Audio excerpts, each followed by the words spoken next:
Welcome back to the Python programming series, everybody. Before we start coding, we have to first install some tools that will allow us to actually use Python. The first thing that you have to do is install Python itself onto your computer. So go to python.org. I'll also have a link in the description below so you can just directly go to it. Once you're here, go to downloads, and then you can click download the latest version for Windows. I'm specifically going to be showing you how to download Python for Windows, but it should be relatively similar for other operating systems, okay? So click download the exe, let's open it. And now before you click install, make sure you click add python.exe to path. This will make sure that you can use it in the terminal, which is what we want. If you don't do this, if you're ever trying to use Python in the terminal or the command line, which is actually something that you'll do pretty often with Python, it's going to say not recognized. So make sure you add that and then click install now. Once you have installed Python, let's just make sure that once you have finished the installation process, let's make sure that Python actually works. So go to your terminal just by typing terminal, or you can also do PowerShell. Now we want to run Python dash dash version.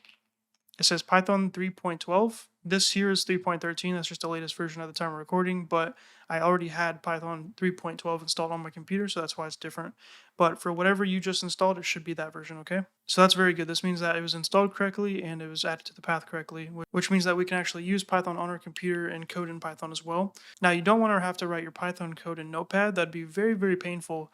That'd be a horrible experience. So what you want to install is something called an IDE, which stands for Integrated Development Environment, which is just a fancy name for a code editor.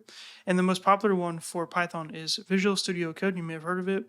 You can use it for Python, you can use it for web development, literally anything pretty much you can use it to program with.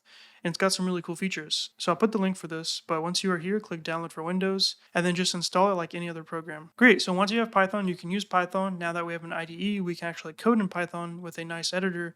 So let's open it up and see how we can set it up. Now for your very first time, you're probably going to see something very similar to this here. And you can start immediately just making new files and coding in Python. However, by default, it's not going to have Python support. It's not going to recognize your Python files. So what you want to do is install the proper extensions for that. So go here to the side tab and go to extensions. And what you want to do is just search Python.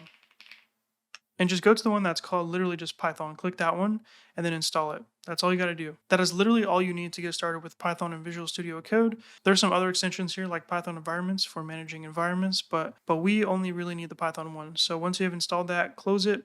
Let's make sure it works real quick. What we're going to do is open folder. And what you want to do is just select a place for your project to live. This will be where your Python files that you create will live. So just find a place on your computer. I'm going to put mine here in development, tutorials. I'm going to make a new folder called Python test.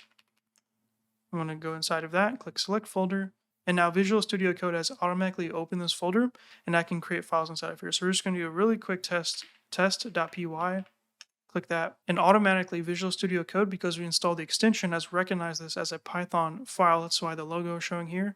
And also you can see that it recognizes it as Python because it has the language selected. You'll also see something down here that says select interpreter. Sometimes it'll be filled out already, but basically this is just the Python installation on your computer that Visual Studio Code wants to use to work with this Python file or run it with. So if you want to, you can click it and then just select the one that you just installed on your computer. It should just be the top one for you if you just installed it for the first time. So click that, and now it's going to use that one specifically for this project. And now you are good to go. You can officially start coding in Python. You are now going to become a Python programmer. And the next part, we're going to see how to make our very first Python program. So stay tuned.